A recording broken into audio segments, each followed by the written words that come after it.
Hi! Good morning! I have a great news especially sa mga Manila base.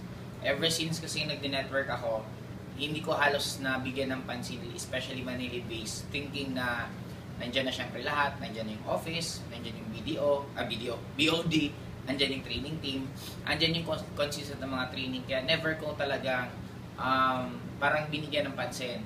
Then, nakafocus ako before sa mga out of towns, pag-iikot. But right now, napakaswerte nyo. If dito kayo sa Manila base, kasi bakit? Okay, explain ko. Number one, meron akong gagawin na project, ang tawag ko Project 2015. Okay?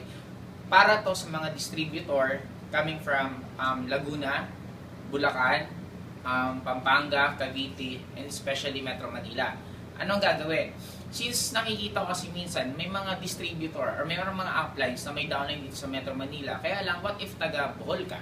What if kung taga Davao ka? What if kung taga Bicol ka? Syempre, it will be very costly para sa iyo na pumunta ng from Manila, magta-travel. Okay, back and forth para mag-assist ng downline. Now, this is your chance.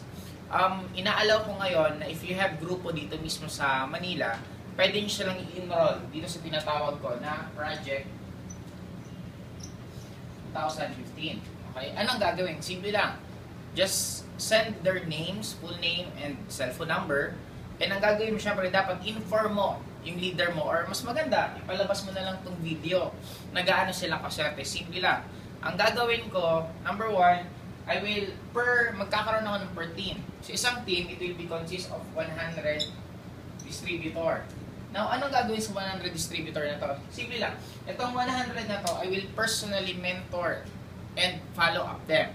Magkakaroon kami ng series of trainings dito sa Metro Manila, weekly, BMS na monthly, CSEL monthly. Magkakaroon kami ng gano'n na itong 100 na distributor na to, walang ibang mag-a-assist dito or mag-follow up is ako.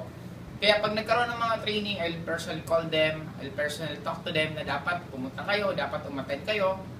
The moment yung distributor naman na hindi sila umattend, syempre, magkakaroon ako ng at least 5 na consecutive or 5 na beses ka sa mga trainings na i-invite ka, tinatawagan ko, or training ang grupo natin mismo na hindi ka pumunta, technically, mawawala ka sa Project 2015. Now, paano naman kung meron ka ng existing group? Okay, bigyan ko example. Halimbawa, grupo ni Bernard Mendoza. Si Bernard Mendoza, meron siyang tinatawag ng Team United.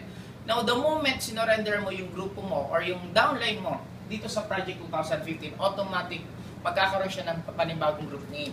Kasi dito mismo sa Manila, magkakaroon kami ng sariling group name, group shirt. Okay, magkakaroon kami lahat ng panibago. Kaya, I do suggest, kung gusto mo mag-lessen ang work mo, i-surrender mo na lang dito, then I will do the rest. Ang kailangan mo lang gawin bilang apply, tawagan mo yung downline mo, sabihin mo sa kanila na meron ganito, and automatic, isend nyo sa akin yung full name, cellphone number, para I will contact them.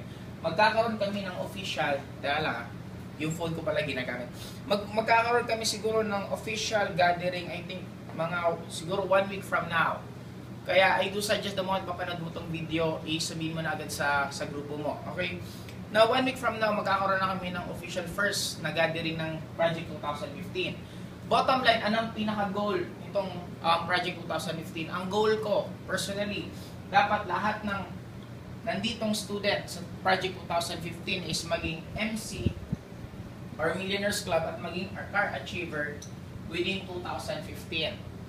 Kaya guys, para sa akin, grab this opportunity kasi I'm sure ang laki na magiging changes sa inyo bilang networker, ang laki ng magiging improvement sa inyo. Kasi dito, the moment pumasok kayo dito, sorry, wala na tayong personal na hindi natin pag-usapan kung anong personal na problema mo, kung bakit mo ganito, bakit ganito. Kasi ang pag-usapan natin, simple, we will have a consistent of goals na kailangan nyong ma-hit. Then, kami mismo ang tutulong sa inyo with the team leader kasi magkakaroon ako ng team leader and core leader para dito, kami mismo mag-train sa inyo. Kaya guys, I do suggest, itong video na napapanood nyo ngayon, i-ano nyo na sa downline nyo para I just want it to be clear.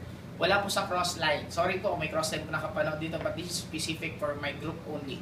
Kaya sa lahat mo ng mga upline na mga panood nito, invite nyo na lahat ng leaders nyo. Kung medyo hindi mo kinakaya yung workload, ipasa mo na muna sa akin at naghahanap ako ng gagawin. Okay? Kaya guys, happy networking.